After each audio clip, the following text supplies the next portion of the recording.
আসসালামু আলাইকুম লিসেনার্স, মায়াবাই ভৌতিকতার পক্ষ থেকে আমি রাকিব আপনাদের সবাইকে স্বাগতম জানাচ্ছি। আশা করছি আপনারা সকলেই ভালো আছেন, সুস্থ আছেন। আজ আমি আপনাদের মাঝে যে ঘটনাটি শেয়ার করতে যাচ্ছি, এই ঘটনাটি একটি ব্ল্যাক ম্যাজিক কেন্দ্রিক ঘটনা এবং এই ঘটনাটির সমস্যার সমাধানে কাজ করেছিলেন ফরিদ হুজুর এবং ফরিদ হুজুরের কাছ থেকেই এই ঘটনাটি সংগ্রহ করা হয়েছে। তো যাই হোক, কথা না বাড়িয়ে সরাসরি মূল ঘটনায় চলে যাই। ঘটনার সময়কাল 2012। ওই সময়টাতে ফরিদ হুজুর তিনি জুন এবং জুলাই মাসের ওই সময়টাতে তিনি গিয়েছিলেন চট্টগ্রাম তিনি ঘুরতে গিয়েছিলেন। ওনার পরিচিত এক আত্মীয়র বাড়ি সেখানে ছিল, সেখানে তিনি ঘুরতে গিয়েছিলেন। তো ওইখানে যাবার পর উনি যেহেতু এই সমস্ত কাজকর্ম করেন, ওনার সে আত্মীয়ের বাড়িতে বেশ পরিচিতি তিনি পেয়েছিলেন অনেক আগে থেকেই। আশেপাশে যারা আছে, তিনি আরও কয়েকবার আগে গিয়েছিলেন, সেখানে গিয়ে ওই আশেপাশের মানুষদের বিভিন্ন সমস্যার সমাধানে তিনি কাজ করেছেন। তো যে কারণে ওই এলাকার অনেক মানুষই ফরিদ হুজুরকে চিনে থাকেন। ফরিদ হুজুর যে সময়টাতে সেখানে গিয়েছিলেন, তখনকার সময়ে হঠাৎ করেই দুইজন লোক ফরিদ হুজুরের সাথে দেখা করতে আসে। সময়টা ছিল খুব ভোর। তিনি সবেমাত্র ফজরের নামাজ পড়ে তিনি বসে আছেন বিছানায়, একটু পরে হয়তো তিনি একটু ঘুমাতে যাবেন, এমন একটা সময় ছিল। তো ওই সময়টাতে তিনি যে রুমে থাকতেন, ওই রুম ছিল একটা আলাদা ঘর, একচালা একটা ঘর, ওখানেই ওনাকে থাকার ব্যবস্থা করে দেওয়া হয়েছিল। তো ওই ঘরের দরজায় কড়া নাড়ছিল কেউ একজন, তিনি শুনতে পাচ্ছিলেন। তো ফরিদ হুজুর উঠে গিয়ে তিনি দরজাটা খোলেন এবং দেখেন যে দুইজন লোক ওনার সামনে দাঁড়িয়ে আছে। তো ওনারা প্রথমে কুশল বিনিময় করেন, সালাম দেন, এরপর তারা ভেতরে প্রবেশ করেন। ফরিদ হুজুর তাদেরকে ভেতরে ঢুকিয়ে তাদেরকে বসতে বলেন খাটের উপর। তো বসার পর ফরিদ হুজুর জিজ্ঞাসা করেন, আপনারা কে? আপনারা কোথা থেকে আসছেন এত সকালে, কেন, কি সমস্যা? তখন ওদের মধ্য থেকে দুইজন যে লোক ছিল, তাদের মধ্য থেকে একজনের বয়স ছিল প্রায় 25 থেকে 30-এর মধ্যে, আর একজন প্রায় 50-এর উপরে বয়স, একজন বৃদ্ধ লোক তিনি। তো ওই বৃদ্ধ লোক যিনি ছিলেন, তিনি বলছিলেন যে, হুজুর, অনেক বড় সমস্যা নিয়ে আপনার কাছে আসছিলাম, যদি একটু আমাদের এই সমস্যাটা দেখতেন আপনি। ফরিদ হুজুর বলেন যে, আপনি একটু প্রথম থেকে বিস্তারিতভাবে খুলে বলেন, তাইলে আমাকে ঘটনাটা বুঝতে একটু সুবিধা হবে। তখন সেই লোক সে বলতে শুরু করে যে গত বছর মানে ওই সময়টার গত বছর 12 সালের আগে, অর্থাৎ 2011 সালে নাকি তার ছেলের বিয়ে দেয়, ছোট ছেলে। তো বিয়ে দেওয়ার পর ছোট ছেলের ওয়াইফ ঘরে আসার পর থেকেই নানান ধরনের সমস্যা শুরু হতে থাকে। তো মেইন যেটা সমস্যাটা শুরু হয়েছিল সেটা হচ্ছে তার ছোট ছেলের ওয়াইফের সাথে। সে বাড়িতে আসার পরদিন থেকেই সে অদ্ভুত রকম আচার আচরণ করত। এমন দেখা যেত সে কাউকে মারতে চলে যেত, বিশেষ করে রাতের বেলা, সন্ধ্যার পর থেকে একদম গভীর রাত পর্যন্ত এই সমস্যাটা তার মধ্যে দেখা যেত, যে সে একটু পাগলের মতো আচরণ করতেছে, কাউকে মারতে যাইতেছে, এরকম একটা। এবং তার মুখের ভাষা এতটাই খারাপ হয়ে যেত রাতের বেলা, খুব খারাপ ভাষায় সে সবাইকে গালাগাল করত। তো ওই সমস্যাটার জন্য ওই বৃদ্ধ লোক তিনি বলছিলেন, ওই সমস্যাটার জন্য তার ছোট ছেলের ওয়াইফকে অন্য একটা কবিরাজকে তারা দেখিয়েছিলেন। তো ওই কবিরাজকে দেখানোর পর ওই কবিরাজ প্রায় 4-5 মাস যাবৎ চিকিৎসা চালিয়ে কিছুটা সুস্থ করে তুলতে সক্ষম হয়েছিল। এরপর থেকে তার ওয়াইফ একদম স্বাভাবিক মানুষের মতোই ব্যবহার করত। এই সমস্যাটা নাকি বিগত 3 মাস যাবৎ আবারও শুরু হয়েছে এবং সেই সমস্যাটা শুরু হওয়ার পর থেকে তারা ওই কবিরাজের সাথে আবারও যোগাযোগ করার চেষ্টা করে, কিন্তু ওই কবিরাজকে তারা আর খুঁজে পায় না। এরই মধ্যখানে তাদের গ্রামের আশেপাশে গ্রামের বিভিন্ন হুজুরকে তারা দেখিয়েছে। তো এখানে একটা বিরাট সমস্যা ঘটেছে, যেটা হচ্ছে যারা ওই লোকের বাড়িতে তার ওয়াইফকে দেখতে যেত, ওয়াইফের সমস্যাটা নিয়ে কথা বলতে যেত বা সমস্যার সমাধানে তারা যাওয়ার চেষ্টা করত তাদের বাড়িতে, প্রত্যেকেই তাদের বাড়ি থেকে যাওয়ার পর পুনরায় কখনোই তাদের সাথে আর যোগাযোগ করে নেই। তো একজনের সাথে ওই বৃদ্ধ লোকটি তিনি বলছিলেন তিনি একজন হুজুরের সাথে যোগাযোগ করতে সক্ষম হয়েছিলেন। ওই হুজুর ওনাকে একটা কথাই বলেছিলেন যে আপনার পরিবারে অর্থাৎ আপনার ছেলের ওয়াইফের সাথে যে সমস্যাটা, এই সমস্যাটার সমাধান যদি আমি করতে যাই তাহলে আমার নিজের এবং আমার পরিবারের প্রাণের ঝুঁকি আছে, তো যেই কারণে আমি এই কাজটা করতে পারবো না। তিনি শুধু এইটুকু কথাই বলেন। এরপরে ওই বৃদ্ধ লোকটি কথা বলতেছিলেন যে হুজুর এই সমস্যাটা নিয়ে আপনার কাছে আসছি, কোনো হুজুর কোনো তান্ত্রিক কবিরাজ কিছুই করতে পারতেছে না, তারা একবার আসলে দেখে তারা চলে যায়, তারা পরবর্তীতে আর কোনো কিছু আপডেট তারা জানায় না। তো এখন আপনার কি করতে পারে, আপনার কাছে আপনার পরিচয় পেয়ে আমরা ঠিক করলাম যে আপনার সাথে দেখা করব, এই জন্য আপনার কাছে আসছি। তো ফরিদ হুজুর এই কথাগুলো শুনে বলেন ঠিক আছে, আমি আপনার ছোট ছেলের ওয়াইফকে দেখতে যাব। তো দেরি করলেন না ফরিদ হুজুর, তিনি আর দেরি করলেন না। তিনি একটু বুঝে যান যে যেহেতু এই মেয়েটার সাথে অনেক বছর গত বছরও সমস্যাটা হয়েছে এবং এই বছরও সমস্যাটা শুরু হয়েছে, তো আর দেরি করা যাবে না। তো তিনি আল্লাহর নাম নিয়ে বের হয়ে যান তাদের সাথে এবং প্রায় 2 ঘন্টা গাড়ি চলার পর তারপরে তারা পৌঁছে যায় ওই বৃদ্ধ লোকের বাড়িতে। সেখানে যাওয়ার পর তিনি দেখেন টিনের ঘর, 4 টিনের ঘর, সেই ঘরের একটা রুমে তার ওয়াইফকে শিকল দিয়ে বেঁধে রাখা হয়েছে। তার ওয়াইফ অর্থাৎ তার ছোট ছেলের ওয়াইফকে শিকল দিয়ে বেঁধে রাখা হয়েছে খাটের সাথে, 2 হাত 2 দিকে খাটের সাথে বেঁধে রাখা হয়েছে এবং 2 পা খাটের অপর প্রান্তের সাথে কোনায় বেঁধে রাখা হয়েছে শিকল দিয়ে। তো ফরিদ হুজুর যখন তিনি ওই রুমে প্রবেশ করেন এবং দেখেন মেয়েটার পরনে ছিল একটা লাল টকটকে শাড়ি এবং তার হাত পা বাঁধা, মেয়েটা মাথা নিচু করে আছে, ঘুমটা একদম নিচ পর্যন্ত, ফেস দেখা যাচ্ছে না। ফরিদ হুজুর যেই মাত্র ওই রুমে তার একটা পা রাখেন, ওই সময়টা থেকে ওই মহিলাটা ওই মেয়েটা অর্থাৎ ওই বৃদ্ধ লোকের ছোট ছেলের ওয়াইফ যিনি অসুস্থ, ওই মেয়েটা অস্বাভাবিকভাবে আচরণ শুরু করে। অর্থাৎ ফরিদ হুজুর এবং ওই বাড়ির অন্যান্য লোকেরা যারা ওই রুমে প্রবেশ করেছিলেন তখন ফরিদ হুজুর নিজেও দেখতে পেয়েছিলেন যে মেয়েটা মনে হচ্ছে তার শরীরে প্রায় 5 জন প্রাপ্তবয়স্ক পুরুষের শক্তি তার শরীরে চলে এসেছে এবং সে এত জোরে তার হাত পা নাড়ানোর চেষ্টা করতেছে, অর্থাৎ শিকল ছুটে আসার চেষ্টা করতেছে। মনে হচ্ছে যে পুরো খাট কাঁপতেছে এবং মনে হচ্ছে এই খাটের কাঠ ভেঙে শিকলটা ছুটে আসবে, এরকম ফিল হচ্ছিল। ফরিদ হুজুর আর দেরি করলেন না, তিনি সাথে সাথে দোয়া দরুদ পড়া শুরু করেন এবং তিনি দোয়া দরুদ পড়ে জোরে জোরে ফু দিতে থাকেন ওই মেয়েটার শরীরে। বেশ কয়েকবার যখন তিনি ফু দেন তখন মেয়েটা এমন খারাপ ভাষায় সে গালাগাল শুরু করে ফরিদ হুজুরকে, যেটা বলার মতো ছিল না। ফরিদ হুজুর নিজেও শরম পেয়ে যান সবার সামনে, ওইখানে আরও লোকজন ছিল। তো বেশ গালাগালি যখন করছিল তখন তিনি বলেন যে আপনারা যারা আছেন প্লিজ দয়া করে আপনারা এখান থেকে চলে যান, শুধু এই মেয়ের যে স্বামী আছে এবং বাবা শ্বশুর আছে তারা থাকবে, আর আপনারা বাকি যারা আছেন সবাই চলে যান। তো ফরিদ হুজুরের কথা মতো যারা ছিল ওই ঘরে সবাই চলে যায়, শুধুমাত্র ওই মেয়েটার স্বামী এবং শ্বশুর 2 জন ছিল। তো বেশ অনেকক্ষণ গালাগাল করার পর হুজুর যখন আবারও তিনি দোয়া দরুদ পড়তে থাকেন তখন তিনি বলেন ওনার অর্থাৎ ওই মেয়ের স্বামীকে বলেন যে তুমি একটু কষ্ট করে 1 গ্লাস পানি নিয়ে আসো। তো ছেলেটা অন্য রুম থেকে 1 গ্লাস পানি নিয়ে আসে। আসার পর তিনি পানিতে বেশ কয়েকটা দোয়ার পরে তিনি ফু দেন, ফু দিয়ে তিনি ওই পানি হাতের মুঠোয় নিয়ে ছিটিয়ে দেন পুরো শরীরে। তো ওই পানিটা ছিটানোর পর মেয়েটার পাগলামি কিছুটা হলেও কমেছিল এবং গালাগাল তো বন্ধ করেই ছিল, একটু স্বাভাবিক হয়ে গিয়েছিল। স্বাভাবিক হওয়ার পর তিনি আবারও ওনার সেই রিচুয়াল প্রক্রিয়া তিনি চালিয়ে যান। তো বেশ অনেকক্ষণ যাবৎ তিনি কাজকর্ম অর্থাৎ দোয়া দুরুদ বা বিভিন্নভাবে চেষ্টা করার পর তিনি একটা পর্যায়ে ওই মেয়ের শ্বশুরের নাম ছিল মাহমুদ মিয়া। তো মাহমুদ মিয়াকে তিনি বলেন যে আপনার ছেলের বউয়ের হাতের যে শিকলের বাঁধন আছে সেগুলো আপনারা খুলে দেন, আপনার মেয়ে এখন থেকে আর কোনো পাগলামি করবে না, আমি আশা করছি। তো তখন তারা বলছিল, ওই মেয়ের স্বামী এবং মাহমুদ মিয়া দুজনেই বলছিল যে যদি কোনো সমস্যা হয়, যদি সে আমাদের উপর চড়াও হয়, যদি সে আপনাকে আক্রমণ করতে আসে তাহলে কি হবে?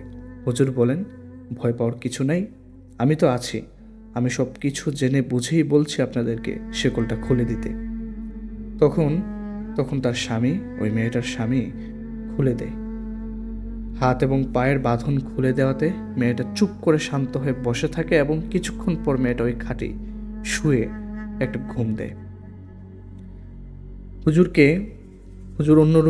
তখন অন্য রুমে চলে আসেন। চলে এসে তিনি বলছিলেন যে দেখেন, আপনার মেয়ে আপাতত বেশ কিছুদিন একটু স্বাভাবিক থাকবে, তবে তার যে সমস্যাটা আছে সেটা পুরোপুরিভাবে শেষ হতে বেশ কিছুদিন সময় লাগবে, তবে আমাকে চেষ্টা করতে হবে। আমি যদি চেষ্টা করি তাহলে ইনশাল্লাহ আশা করছি আল্লাহর রহমতে আপনাদের মেয়ে দ্রুত সুস্থ হয়ে যাবে। হুজুর তখন ওই দিনের মতো সেখান থেকে তাদের কাছ থেকে বিদায় নিয়ে তিনি চলে যান এবং তিনি তাদের ফোন নাম্বারটা সাথে করে নিয়ে যান। তিনি তাদেরকে বলে দিয়েছিলেন, যদি আমি আপনাদেরকে কল করি তাহলে আপনাদের মধ্য থেকে কেউ একজন আমার বাসায়, অর্থাৎ তিনি যেখানে থাকেন চট্টগ্রামে যে আত্মীয়ের বাড়িতে তিনি উঠেছেন সেখানে যেন তারা চলে আসে।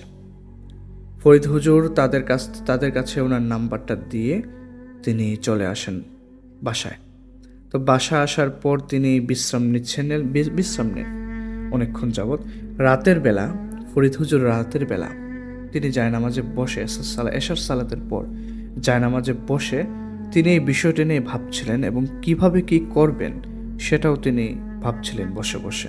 তো একটা পর্যায়ে তিনি স্মরণ করেন তার সেই শুভাকাঙ্ক্ষীদের, যে শুভাকাঙ্ক্ষীরা তাকে বিভিন্নভাবে সাহায্য করে আসছে। সেই উস্তাদ যখন ছিলেন, উস্তাদের সাথে যখন তিনি কাজ করতেন, সেই উস্তাদের সময়কার, অর্থাৎ সেই উস্তাদের সাথে যারা কাজ করেছে, যে সহকারী জিনরা ছিল, সেই জিনরা কিন্তু ফরিদ হুজুরের সাথে থাকে এবং ফরিদ হুজুরকে বিভিন্নভাবে সাহায্য সহযোগিতা করে। তো ফরিদ হুজুর তখন সেখানে বসে থেকে তিনি তাদেরকে স্মরণ করেন।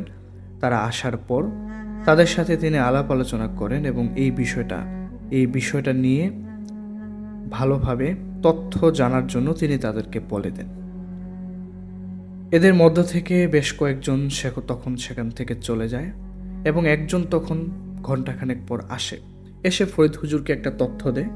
ফরিদ হুজুর সেই তথ্যটা জেনে নিয়ে তিনি আর দেরি করেন না, তিনি সাথে সাথে ওই যে মাহমুদ মিয়ার ছেলের বউয়ের যে সমস্যাটা ছিল, ওই মাহমুদ মিয়াকে তিনি সাথে সাথে কল করে তিনি সাথে সাথে একটা কথাই বলেন যে আপনার মেয়েকে পুনরায় ধরে এই কয়েক মিনিটের মধ্যেই তার হাত পা শিকল দিয়ে পুনরায় বেঁধে ওই খাটের উপরে রেখে দেন, না হলে আপনাদের পরিবারের অনেক বড় বিপদ নেমে আসতে পারে।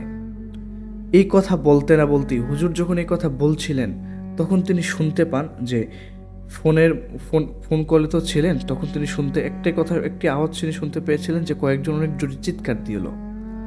জোরে চিৎকার দিল।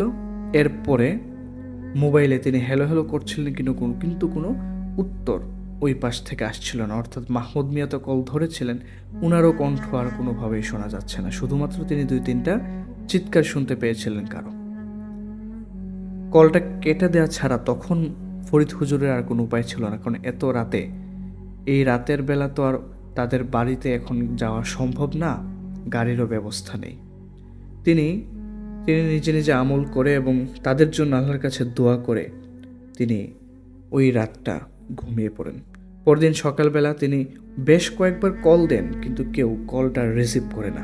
মাহমুদ মিয়াকে তিনি কল দিয়েছিলেন অনেকবার, কিন্তু মাহমুদ মিয়ার কলটা কেউ আর রিসিভ করে নাই।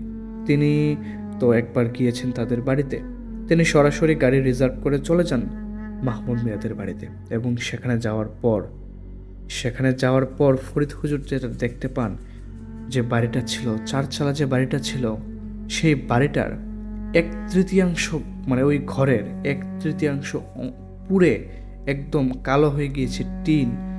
তিনি এই জিনিসটা দেখতে পান এবং ওই বাড়ির আশেপাশে তখন পর্যন্ত কোনো মানুষ ছিল না। তিনি বেশ কয়েকবার মাহমুদ মিয়ার নাম ধরে ডাক দেন, কিন্তু কোনো ভেতর থেকে সাড়া শব্দ আসে নাই। তিনি বুঝতে পারছিলেন ভেতরে কেউ নাই। তো বেশ অনেকক্ষণ ডাকাডাকি করার পর আশেপাশ থেকে কয়েকজন লোক ফরিদ হুজুরের কাছে আসার পর তিনি তাদেরকে জিজ্ঞাসা করেন যে এই ঘরে যে মাহমুদ মিয়া ছিলেন, তার পরিবারের লোকেরা তারা কোথায়, আর তাদের ঘর এভাবে আগুনে পুড়লো কিভাবে। তো তাদের মধ্য থেকে একজন বলতেছে যে সবাই ওই রুমেই ছিল, যে কারণে ওই রুমে হঠাৎ করে কিভাবে যেন আগুন লেগে যায়, তো সবাই প্রায় অনেকটাই দগ্ধ হয়ে যায় আগুনে তাদের শরীরের অনেকটা অংশ পুড়ে যাওয়ার কারণে রাতের বেলাতেই তাদের অন্যান্য আত্মীয় স্বজনরা যারা আছে তাদের ঘরের প্রত্যেক সদস্যদেরকে নিয়ে তারা হাসপাতালে চলে যায় এবং তারা বর্তমানে শহরের একটা হাসপাতালে ভর্তি আছে। তিনি আরেকটা জিনিস শিওর হওয়ার জন্য তাদেরকে বলেন যে এই ঘরের যে একটা গৃহবধূ আছে, ওনার মাহমুদ মিয়ার যে ছোট ছেলের বউ, সে কোথায়। ওই প্রতিবেশীরা কিন্তু এই ব্যাপারেও খবরটা জানতো। তো প্রতিবেশীরা বলছিল ওই মেয়েকে পাওয়া যাচ্ছিল না, তারা অনেকক্ষণ যাবত ওই মেয়েকে খুঁজছিলেন কিন্তু পাচ্ছিলেন না। তো এমন একটা সময় এই সমস্যাটা হয়েছে এবং প্রতিবেশীরা এটাও জানায় ওই মেয়েকে এখনো পর্যন্ত খুঁজে পাওয়া যায়নি। তাকে খোঁজার জন্য অনেক লোক বিভিন্ন দিকে পাঠানো হয়েছে। ফরিদ হুজুর হতাশ হয়ে বাড়িতে ফিরে আসা ছাড়া ওনার আর কোনো উপায় ছিল না। তিনি বাড়িতে এসে আবারও সেই পরিচিত জিনদেরকে স্মরণ করেন এবং বলেন যে তোমাদেরকে আমি দায়িত্ব দিলাম, ওই মেয়ে কোথায়, কী অবস্থায় আছে খুঁজে বের করতে হবে সাথে সাথে, মানে খুব দ্রুত। তো ওনারা ফরিদ হুজুরের সেই নির্দেশটা শুনে তারা চলে যায়। ফরিদ হুজুর ঘন্টার পর ঘন্টা অপেক্ষা করছেন ওনার ঘরে। এর মধ্যখানে তিনি বেশ কয়েকবার মাহমুদ মিয়াকে কল করেন, কিন্তু কেউ কলটা রিসিভ করে না। এর মধ্যখানেও তিনি কয়েকবার ওনার সেই পরিচিত জিনদেরকে স্মরণ করেছিলেন, কিন্তু ওনাদের মধ্য থেকেও কারো কোনো রেসপন্স তিনি পাচ্ছিলেন না। বেশ কিছুক্ষণ অপেক্ষা করার পর ফরিদ হুজুরের মোবাইলে একটা কল আসে। তো তিনি কলটা রিসিভ করেন এবং অপর পাশ থেকে তিনি শুনতে পান কেউ একজন বলছিল যে আপনি কি মাহমুদ মিয়ার সাথে কথা বলতে চান। তো তখন উনি একটা কথাই বলেন যে মাহমুদ মিয়ার অবস্থাটা কীরকম এবং সে কোন হাসপাতালে আছে, একটু ঠিকানাটা আমাকে দেন।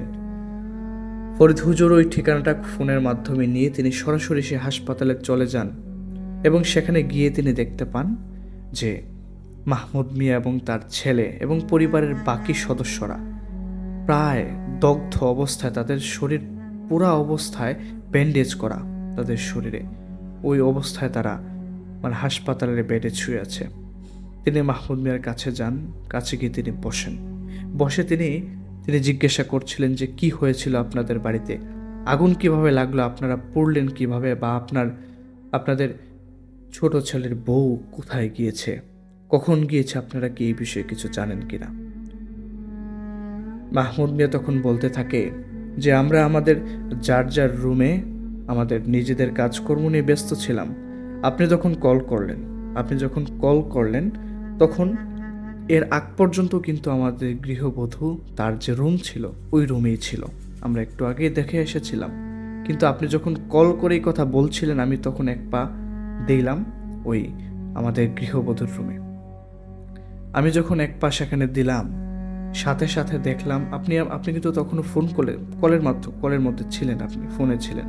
তো আমি দেখলাম গৃহবধূ সে খাটের উপর বসে আছে এবং তার সামনে বিরাট আগুনের গোলা একদম ঘুরছে, মানে মনে হচ্ছে আগুনের গোলাটা তার সামনে থেকে বারবার তাকে প্রদক্ষিণ করে ঘুরতেছে, অর্থাৎ তাকে কেন্দ্র করে, তার গৃহবধূকে কেন্দ্র করে চারপাশ দিয়ে ঘুরতেছে আগুনের গোলাটা। তো যখন তিনি এই জিনিসটা দেখেন তখন তিনি একদম হতবাক হয়ে যান। এই কারণেই তিনি মুখ দিয়ে কোনো উত্তর, মানে কোনো কথা তিনি বের করতে পারছিলেন না। তখন বারবার কিন্তু ফরিদ হুজুর তাকে ফোনে ডাকছিলেন, কিন্তু তিনি কোনো কথা বলতে পারছিলেন না। একটা পর্যায়ে ওই গৃহবধূ এমন জোরে একটা চিৎকার দিল, যেই চিৎকারের কারণে আগুনের গোলা মনে হচ্ছিল একটা সিলিন্ডার ব্রাস্ট হলে পুরো গ্যাস যখন ছড়িয়ে পড়ে চারদিকে, অগ্নিকুণ্ড যেরকম ছড়িয়ে পড়ে চারদিকে, ঠিক সেরকমভাবে এত জোরে একটা ব্রাস্ট হলো, মনে হচ্ছিল যে ওই রুমে এবং পাশের রুমে যারা ছিল প্রত্যেকেই তখন দগ্ধ হয়ে যায় ব্রাস্টের কারণে, এবং সাথে সাথে আগুন লেগে যায় ঘরের পুরো অংশে।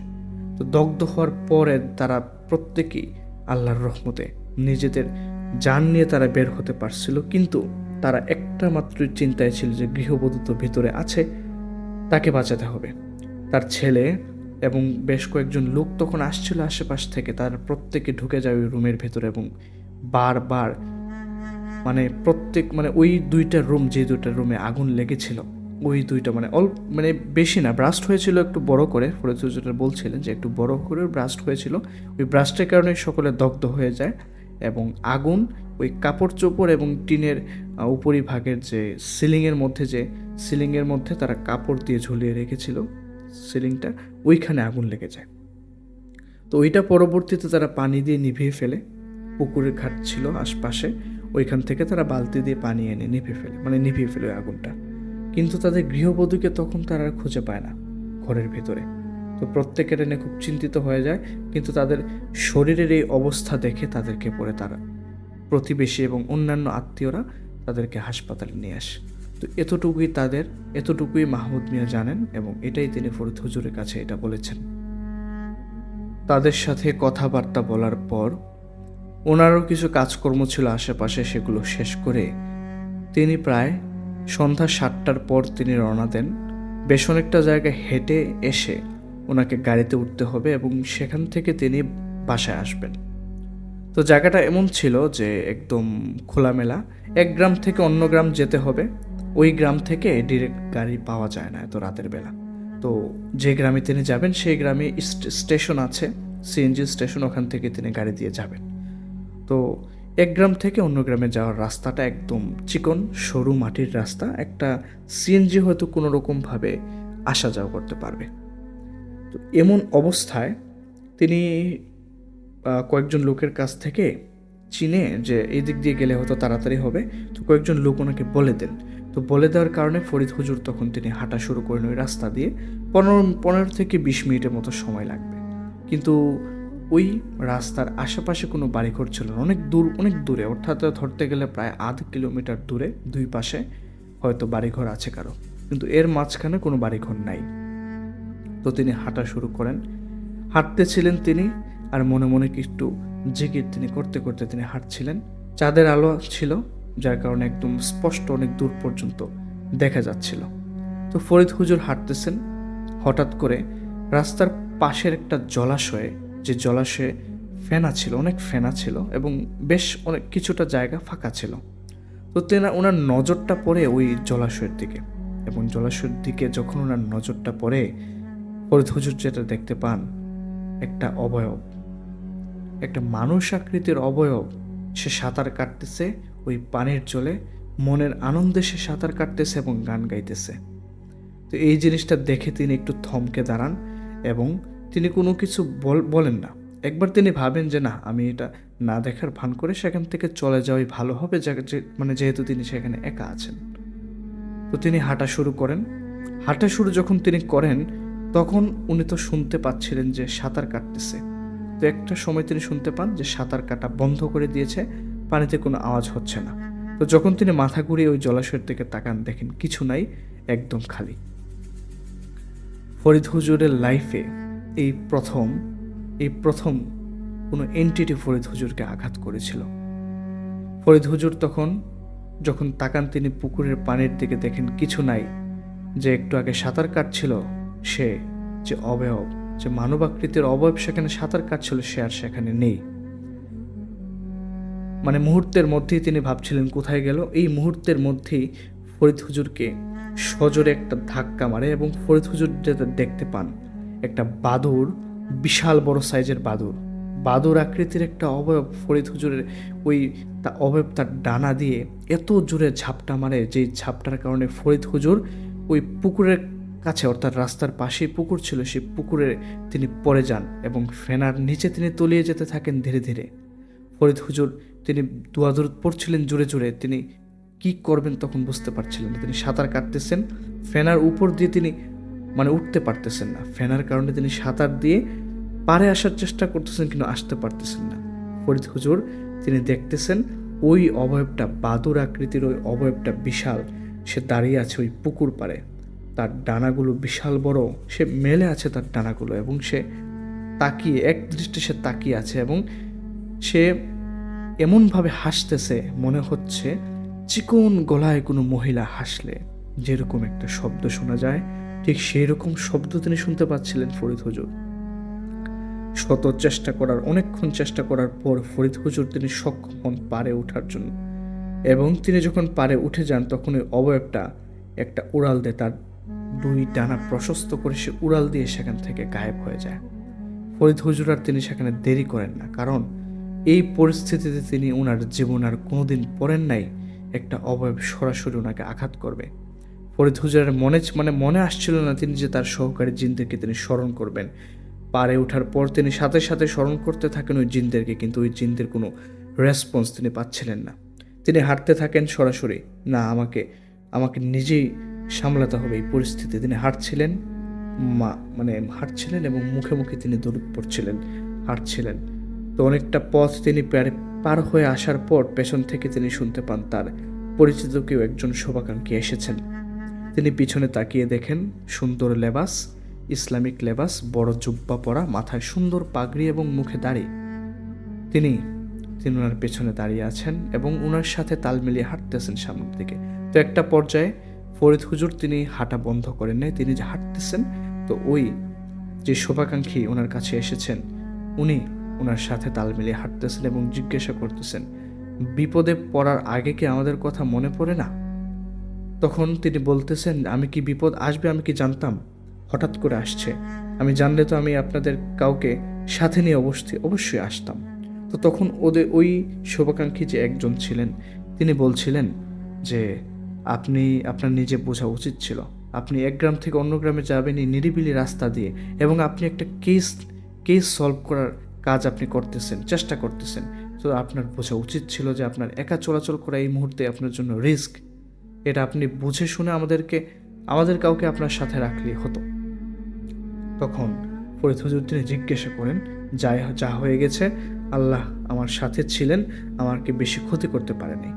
তো তিনি বলছেন, এই যে আমার কাপড় চোপড় ভিজে একাকার, ওনার পায়জামা, পাঞ্জাবি, টুপি সমস্ত কিছু ভিজে গিয়েছে, ওনার খুব ঠান্ডা লাগতেছে। উনি যখন এই কথা বলেন ওনার খুব ঠান্ডা লাগতেছে, ফরিদ হুজুর যেটা ফিল করতে পারছিলেন মুহূর্তের মধ্যেই যেন ওনার শরীর পুরো চাঙ্গা হয়ে গিয়েছে এবং কিছুটা উষ্ণ বাতাস ওনার শরীর লাগতেছে। তো তখন তিনি জিজ্ঞাসা করেন ওই অবয়বটা কে ছিল? তখন তিনি বলেন যে অবয়বটা ছিল, এটা ছিল তাদের ওই যে গৃহবধূকে কালো জাদুর মাধ্যমে কিছু খারাপ জিন দ্বারা তাকে বশ করা হয়েছে এবং তার ক্ষতি করা হচ্ছে। ওদের মধ্য থেকে একজন সহকারী শয়তান, ওই শয়তান আপনাকে ক্ষতি করার জন্য আসছিল, কিন্তু আপনাকে কিছুই করতে পারে নাই আপনার আমলের কারণে।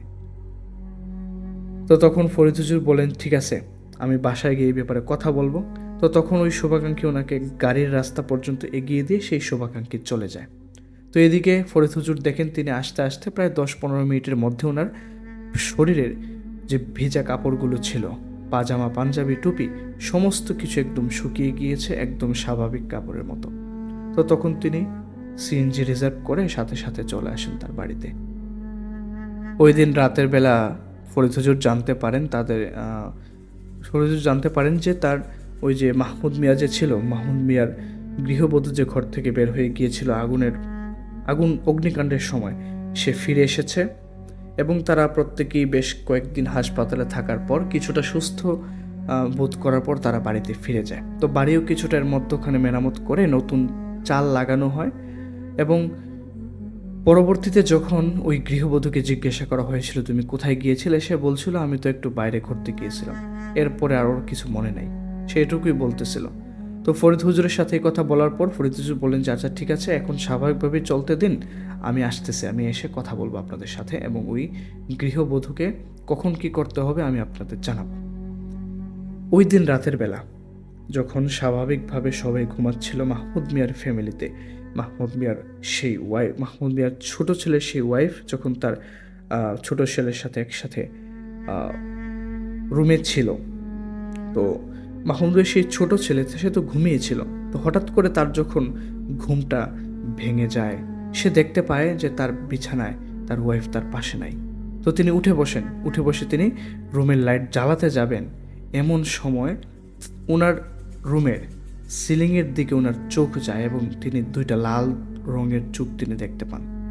তো দুইটা লাল রঙের চোখ যখন তিনি দেখতে পাচ্ছিলেন যে জ্বলজ্বল করছে অন্ধকারের মধ্যেও, তিনি সাথে সাথে রুমের লাইটটা জ্বালিয়ে দেন।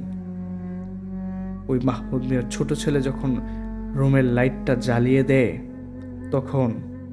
তখন তিনি যা দেখতে পান যে সিলিংয়ের যে বাঁশ থাকে না, টিনের চৌচালা ঘরের সিলিংয়ের উপরে কিন্তু বাঁশ থাকে, সেই বাঁশের সাথে উল্টো হয়ে ঝুলে আছে তার ওয়াইফ এবং এমন একটা বিদঘুটের চেহারা করে রেখেছে, বিদঘুটে হাসি দিচ্ছে সে একটু পরপর।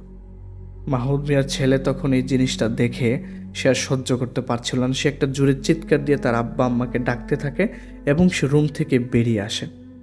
তার আব্বা আম্মা ঘুম থেকে উঠে, মাহমুদ মিয়া ঘুম থেকে উঠে যখন ছেলের রুমে আসে, ছেলে যখন তার আব্বাকে নিয়ে রুমে প্রবেশ করে, তখন যেটা দেখতে পায় মাহমুদ মিয়া এবং তার ছেলে যেটা দেখতে পায় যে তার ওয়াইফ স্বাভাবিকভাবেই বিছানায় শুয়ে ঘুমিয়ে আছে। মাহমুদ মিয়া তখন কিছুটা বিশ্বাস করেন ছেলের কথা যে তার ওয়াইফের সাথে যেহেতু সমস্যা চলতেছে, ছেলে যেহেতু এই জিনিসটা দেখেছে, এটা অবশ্যই সত্যি হবে। তো তখন তিনি ফরিদ হুজুরকে কল করতে যাবেন। তো এই মুহূর্তে বলেন যে না, এত রাতে কল করার দরকার নেই, হুজুর ঘুমিয়ে আছেন, হুজুরকে ডিস্টার্ব করার দরকার নেই।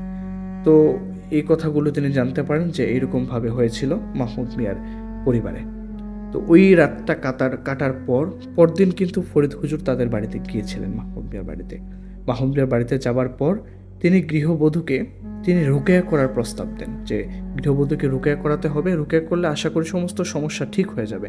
এর মধ্যখানে ওনাকে বিভিন্ন ধরনের কাজ করতে হবে। ওই মেয়েকে কে জাদু করেছে, জাদুটা কোথায় আছে, সেটা কিভাবে নষ্ট করতে হবে, এটার সম্পূর্ণ দায়ভার, সম্পূর্ণ দায়িত্ব ফরিদ হুজুর নিজে নিয়ে নেন। কিন্তু তিনি মাহমুদ মিয়ার পরিবারকে এই ব্যাপারে কিছু বলেন নাই। তিনি শুধুমাত্র একজন ভালো আলেম ঠিক করে দেন যে আলেম প্রতিদিন এসে সেই গৃহবধূকে রুকিয়া করে দিয়ে যাবে। তো এটা তিনি শুরু করে দেন এবং তিনি নিজে ওই সমস্যাটা কিভাবে সলভ করা যায় সেটা তিনি খুঁজছিলেন। ফরিদ হুজুর তখন ওনার বাড়িতে এসে তখন রুমে বসে তিনি ওনার সেই শুভাকাঙ্ক্ষী পরিচিত জিনদের সাহায্যে তিনি ওনাদের সাথে তিনি বৈঠক করেন, আলাপ আলোচনা করেন। এরপর তিনি জানতে পারেন যে যেই জাদু করা হয়েছে সেই জাদুর মূল যে বস্তু, জাদু বস্তুটা ওইটা একটা পুটলার মধ্যে আছে। ওই পুটলার ভিতরে সেই সবগুলো জাদু বস্তু একসাথে করা আছে। সেই পুটলাটা উদ্ধার করে আগুনে পুড়িয়ে ফেলতে পারলে এই জাদুটা সম্পূর্ণভাবে নষ্ট হয়ে যাবে এবং মাহমুদ মিয়ার ছেলের বউয়ের সে জাদুটা সম্পূর্ণভাবে নষ্ট হয়ে যাবে এবং সে শারীরিকভাবে একদম সুস্থ হয়ে যাবে। তার জীবনে আর কোনো সমস্যা, এই সমস্যাটা তার জীবনে থাকবে না। ফরিদ হুজুর বলেন, যেহেতু কাজটা আমি হাতে নিয়েছি, আমার তো আর কোনো উপায় নাই, আমি পারবো না কাউকে দিয়ে আমি কাজ করাতে, এই কাজটা আমাকেই করতে হবে এবং আমি পারবো না আমি তাদেরকে ছেড়ে দিতে। তাদের এই সমস্যাটা দেখে আমার খুব মায়া হচ্ছে। তো ফরিদ হুজুর বলেন যে আমাকেই কাজটা করতে হবে, তোমরা আমাকে সাহায্য করলে, আপনারা যদি আমাকে সাহায্য করেন তাহলে আমি এগোতে পারি। ফরিদ হুজুর তাদের কাছ থেকে সব কিছু ঠিকানা নেন এবং তিনি জানতে পারেন যে তাদের ওই যে মাহমুদ মিয়া আছেন, মাহমুদ মিয়ার বাড়ি থেকে বেশ অনেকটা দূরে একটা পরিত্যক্ত জায়গা আছে। ওই পরিত্যক্ত জায়গাটা এমন একটা জায়গা ছিল যে আশেপাশের যারা আছে সবাই টুকটাক সেখানে ময়লা ফেলে, এমন একটা জায়গা।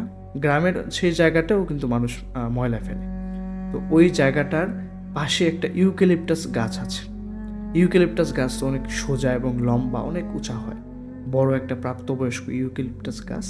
ওই ইউক্যালিপটাস গাছ থেকে 2 হাত পিছনের দিকে একটা তিনি আইডেন্টিফাই করতে পারবেন। সেখানে গেলেই ওখানে একটা গর্ত তিনি খুঁড়তে হবে। এই গর্ত 1 হাত গর্ত খোঁড়ার পর সেই গর্তের ভেতরেই সেই পুটলাটা থাকবে। সেই পুতলাটা সেখান থেকে উদ্ধার করে পুড়িয়ে ফেলতে পারলেই সেই জাদুটা সম্পূর্ণরূপে নষ্ট হয়ে যাবে। ফরিদ হুজুর তিনি আর বেশি দেরি করলেন না। 2-3 দিন তিনি সময় নেন। এর মধ্যখানে তিনি ফোন করে করে মাহমুদ মিয়ার পরিবারে তিনি ফোন করে তিনি জানেন যে রুকেয়া ঠিক মতো চলতেছে কিনা। তো হুজুর তারা মাহমুদ মিয়া জানায় যে হুজুর প্রতিদিন সময় করে আসেন এবং রুকেয়া করে দিয়ে যান, এবং তিনি জানতে পারেন যে মেয়ে পূর্বের তুলনায় কিছুটা স্বাভাবিকভাবে আচরণ করছে। ফরিদ হুজুরের সেদিন সময় আসে। ফরিদ হুজুর বের হয়ে যান, সব প্রস্তুতি নিয়ে তিনি আল্লাহর নাম নিয়ে ঘর থেকে বের হয়ে যান সেই পরিত্যক্ত জায়গাটার উদ্দেশ্যে। ফরিদ হুজুরকে পূর্বে থেকেই জানিয়ে রাখা হয়েছিল যে ওই জায়গাটা খারাপ জিনদের আস্তানা। সেখানে গেলে ওনাকে বিভিন্ন ধরনের মায়া দেখানো হবে, ওনাকে ভয় দেখানোর চেষ্টা করা হবে, কিন্তু ওনাকে সরাসরি কোনো এন্টিটি আঘাত করতে পারবে না, কারণ তিনি নিজের শরীর সম্পূর্ণরূপে বন্ধ করে ফেলেছেন। তিনি সম্পূর্ণরূপে সেফ আছেন। ওইখানের বসবাসরত, ওই আস্তানায় বসবাসরত কোনো এন্টিটি ফরিদ হুজুরের উপর কোনো রকম আঘাত করতে পারবে না। তারা শুধু মায়া দেখাতে পারবে, তারা শুধু ভয় দেখাতে পারবে, আর কিছুই তাদের পক্ষে সম্ভব না। তো ফরিদ হুজুর তো জানেন এই বিষয়ে, তিনি সব কিছু বুঝে শুনেই তিনি সেদিকে যান। সেখানে যাওয়ার পর তিনি ওই জায়গাটা আইডেন্টিফাই করেন এবং তিনি পৌঁছে যান সেই ময়লা ফেলা সেই পরিত্যক্ত জায়গাটাতে, এবং দেখতে পান সেই ইউক্যালিপটাস গাছ সেখানে আছে। ইউক্যালিপটাস গাছের গোড়াটা একদম পরিষ্কার ছিল, সুন্দর মাটি দেখা যাচ্ছে। ফরিদ হুজুর যখন ওই ইউক্যালিপটাস গাছ থেকে 10-15 হাত দূরে আছেন, তখন তিনি ইউক্যালিপটাস গাছটার দিকে তাকান এবং ফরিদ হুজুর যেটা দেখতে পাচ্ছিলেন, সেই গাছের ডালের মধ্যে কোনো পাতা নাই। সে গাছের ডাল, শাখা প্রশাখাগুলো যে ছিল সেগুলোর মধ্যে কোনো পাতা নাই। সেই পাতার পরিবর্তে সেই ডালগুলোতে ঝুলে আছে মানুষের হাত, মানুষের হাতের কবজি, মানুষের পায়ের পাতা, মানুষের কান, নাক, 2টা চোখ এইভাবে ঝুলে আছে সেই গাছগুলোতে। তিনি তাকিয়ে আছেন শুধুমাত্র।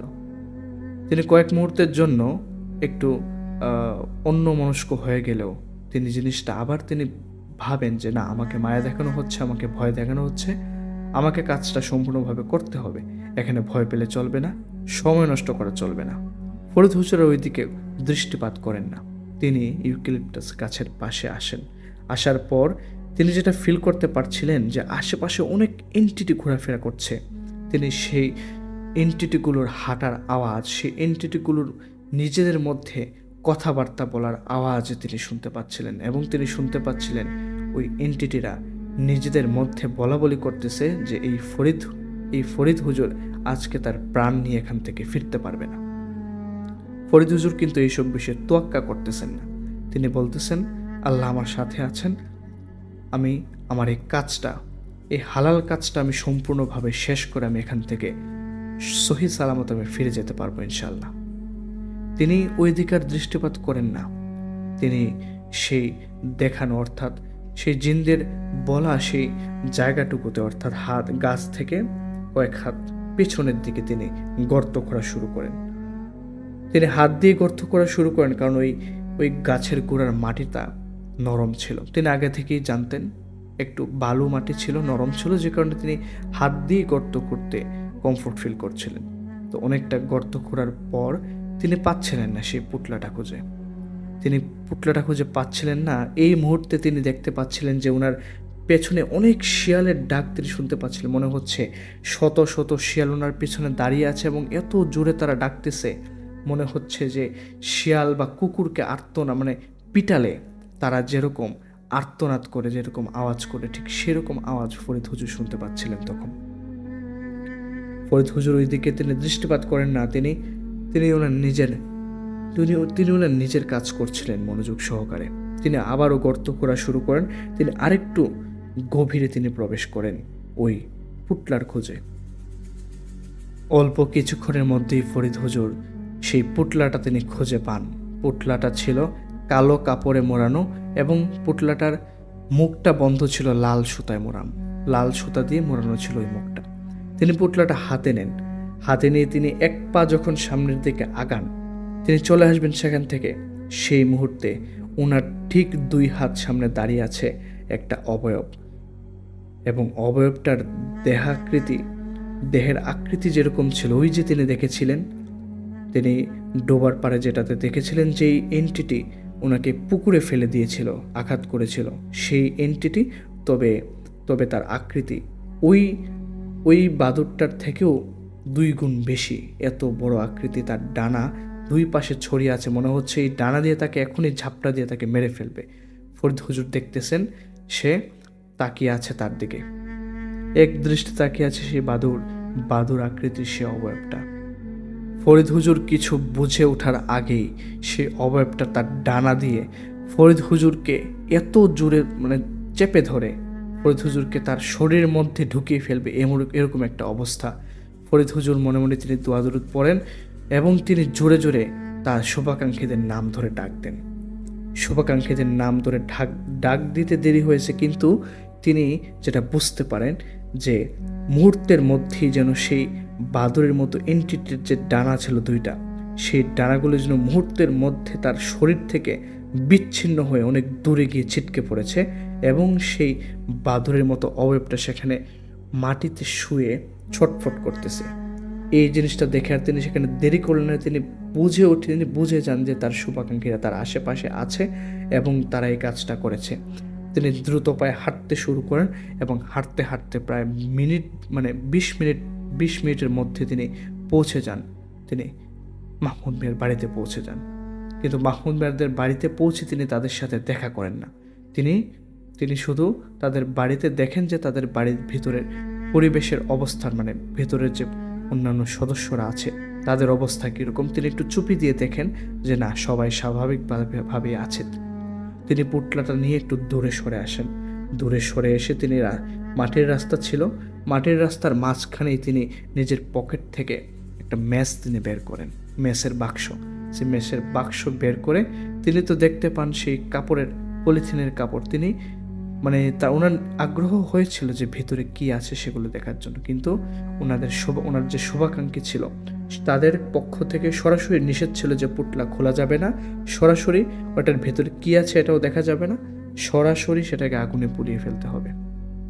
তিনি আশপাশ থেকে কয়েকটা গাছের ডাল সংগ্রহ করে আনেন, ছোট ছোট যেগুলো মাটিতে পড়েছিল সেগুলো সংগ্রহ করে এনে তিনি টুকরো টুকরো করে এখানে সাজান এবং সাজিয়ে তিনি ওই পুটলাটাকে ওই ডালগুলোর উপরে তিনি রেখে দেন।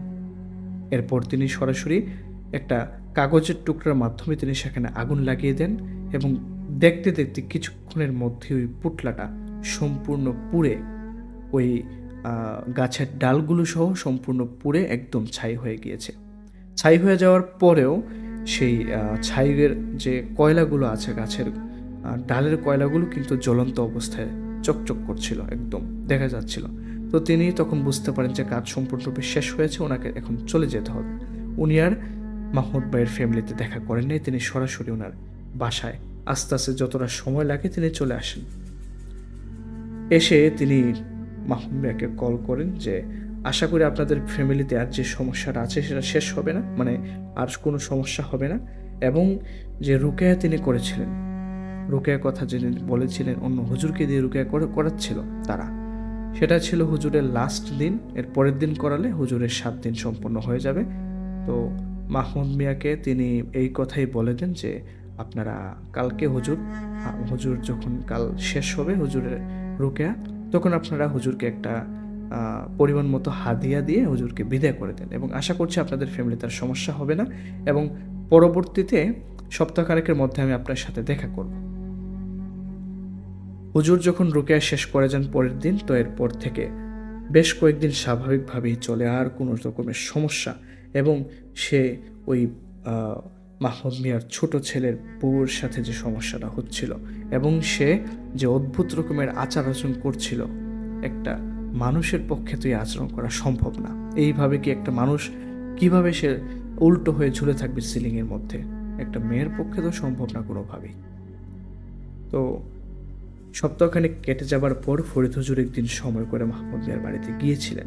সেখানে গিয়ে তিনি আগে থেকেই তিনি জানতে পেরেছিলেন কিভাবে কে ব্ল্যাক ম্যাজিক করেছিল এবং কিভাবে করেছিল, এই বিষয়ে তিনি জানতে পেরেছিলেন আগেই। এই সপ্তাহখানেকের ভিতরে তিনি জেনেছেন।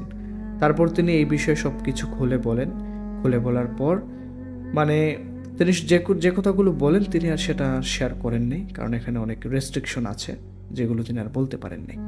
তো তিনি সব কিছু বলার পর মাহমুদ মিয়া খুবই কৃতজ্ঞতা প্রকাশ করেন এবং তিনি হুজুরকে বলেন, হুজুর আপনাকে কত টাকা হাদিয়া দিব আপনি বলেন, কারণ আমার ছেলের মানে আমাদের পরিবারে এই গৃহবধূকে নিয়ে যে এত সমস্যাটা হয়েছে, মানে 2 বছর যাবৎ তারা এই সমস্যায় ভুগছে, কোনোভাবেই সেই সমস্যার সলভ হচ্ছিল না।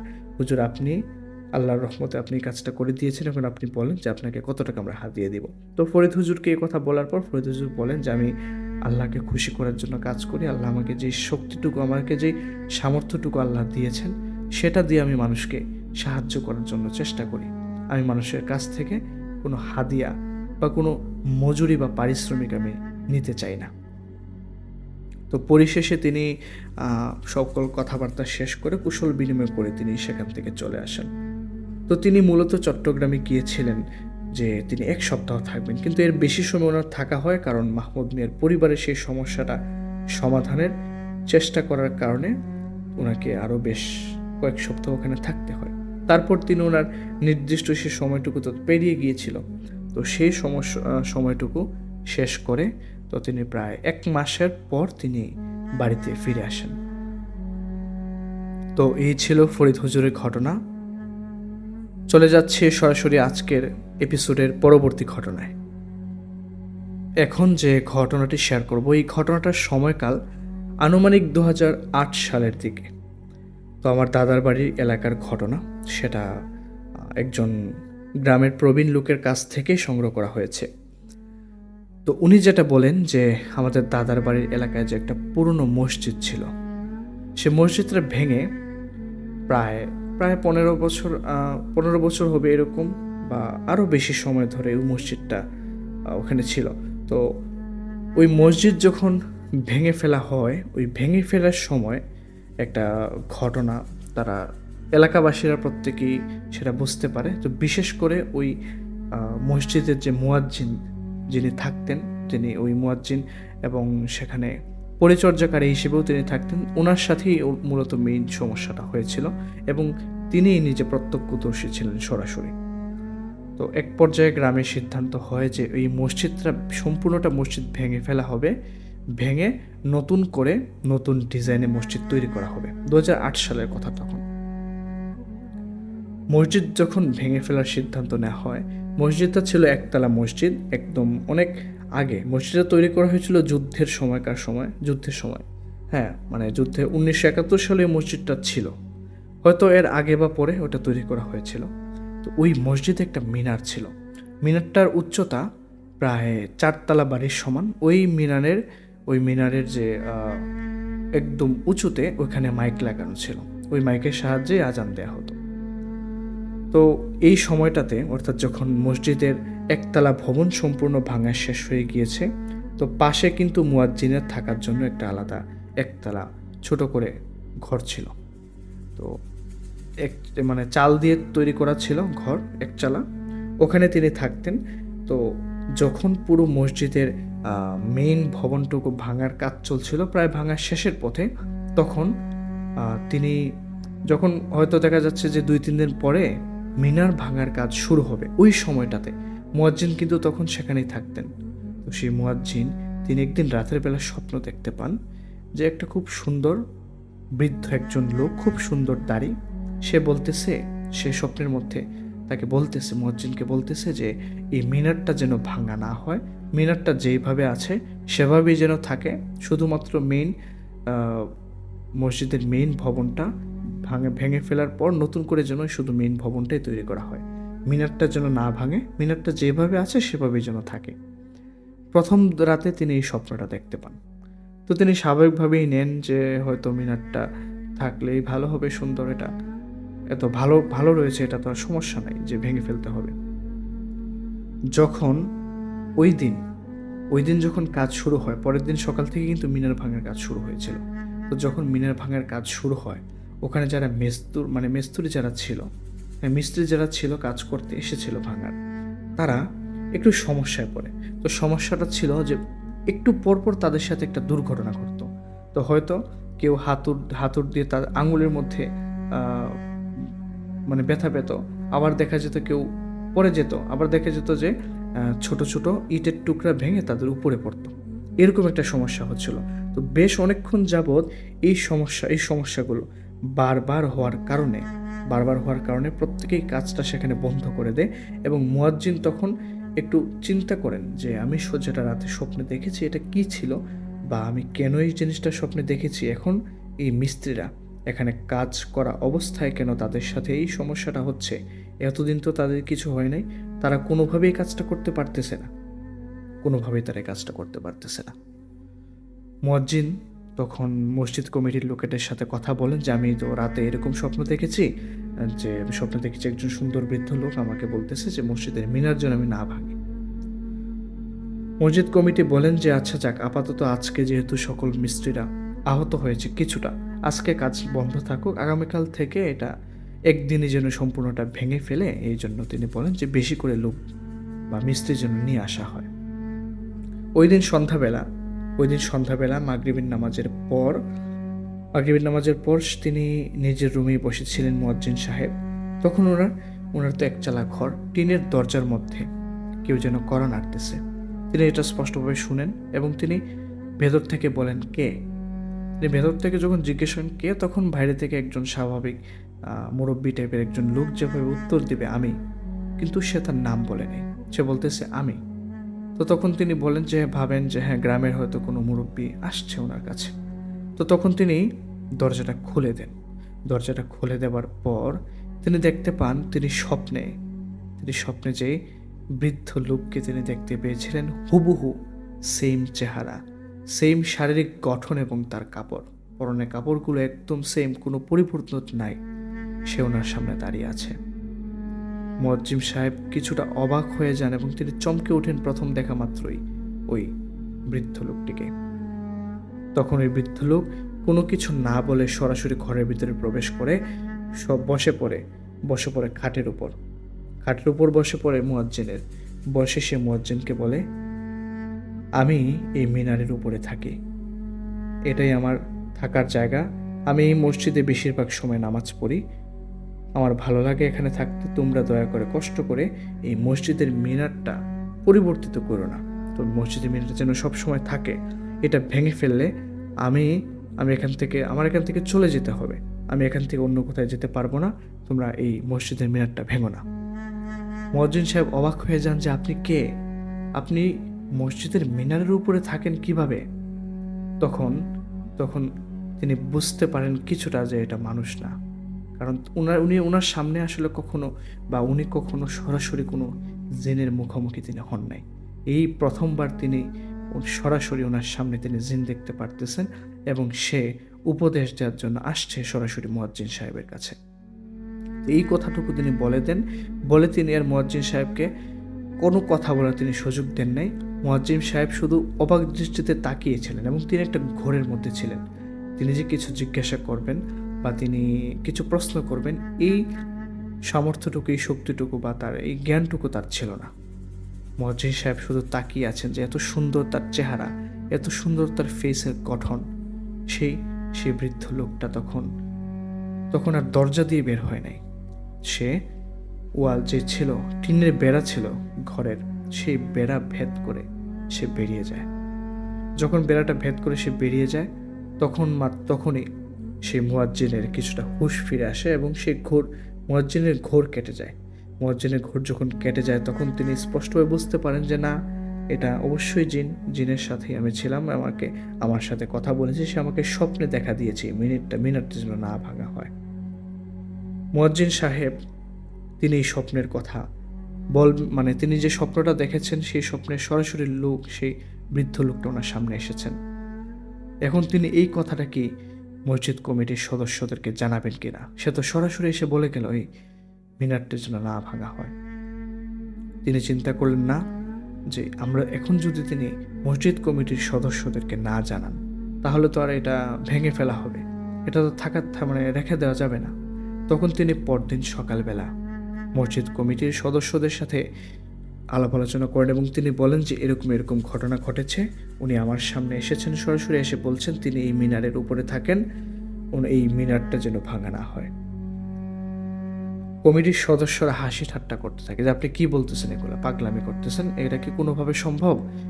হ্যাঁ, কেউ ওনার কথা বিশ্বাস করে না এবং তারা কড়াভাবে অর্ডার দিয়ে দেয় সেই মিস্ত্রিদেরকে যে এই মিনারটা সম্পূর্ণরূপে ভেঙে ফেলতে হবে, আর এই মিনারটা এখানে রাখা যাবে না, আমরা নতুন করে মিনার তৈরি করব পরবর্তীতে, এখন আমরা মিনার করব না। তারা বলতেছে তারা গম্বুজ তৈরি করবে, এই মিনারটা থাকবে না। তো তখন ওই মিনারটা ওই দিনেই অনেক লোকজন দিয়ে মিনারটা সম্পূর্ণ ভেঙে একদম নিচে ফেলে দেওয়া হয়, গুড়িয়ে ফেলা হয় একদম মাটির সাথে। তো পরবর্তীতে সবগুলো আস্তে আস্তে পরিষ্কারের কাজ চলে। মুয়াজ্জিন সাহেব তিনি সন্ধ্যার পরে যখন তিনি নিজের রুমে বসেছিলেন, তখন হঠাৎ করে ওনার কাছে দুইজন লোক এসে ওনাকে ডাকতে থাকে, বলেন দরজা খুলেন, আমাদের সেক্রেটারি সাহেব তো অসুস্থ, একটু তাড়াতাড়ি আসেন, ওনাকে একটু টানি পড়া দিয়ে যান, উনি তো একটু পাগলামি করতেছে বা ওনার শারীরিক কন্ডিশন ভালো না, একটু আসেন। তো তখন তিনি বের হয়ে দেখেন যে তাদের মসজিদ কমিটির যে লোকজন আছে তাদের মধ্যে থেকে দুইজন, তারা বলতেছে যে তাদের মসজিদ কমিটির যে সেক্রেটারি উনি নাকি খুব অসুস্থ, ওনাকে দেখতে যেতে হবে, এটা ডাক্তারি কোনো সমস্যা না, তারা বলতেছে। তো মুয়াজ্জিন তখন কিছুটা আন্দাজ করতে পারেন যে এই সেক্রেটারি সাহেবই বেশি চিল্লাচিল্লি করছিলেন যে এই মিনারটা এখানে কোনোভাবে রাখা যাবে না, এটা ভেঙে ফেলতে হবে। তো তিনি একটু কিছুটা আন্দাজ করেন যে হ্যাঁ, হয়তো কোনো সমস্যা হয়েছে। তিনি সরাসরি সেই সেক্রেটারি সাহেবের সেই কমিটির লোকের বাড়িতে যান। সেখানে যাওয়ার পর তিনি দেখেন বিছানায় শুয়ে নিজের শরীর নিজে আঘাত করতেছে, তো জোরে জোরে নিজের বুকের মধ্যে, নিজের পেটের মধ্যে সে হাত দিয়ে আঘাত করতেছে খুব জোরে জোরে। তিনি পাশে বসে তিনি ওনার কপালে হাত রেখে মুয়াজ্জিন সাহেব তিনি দোয়া দরুদ পড়তে থাকেন এবং কিছু কোরআনের আয়াত তিনি পাঠ করেন। তো একটা পর্যায়ে দেখেন যে কিছুটা শান্ত হয়েছে।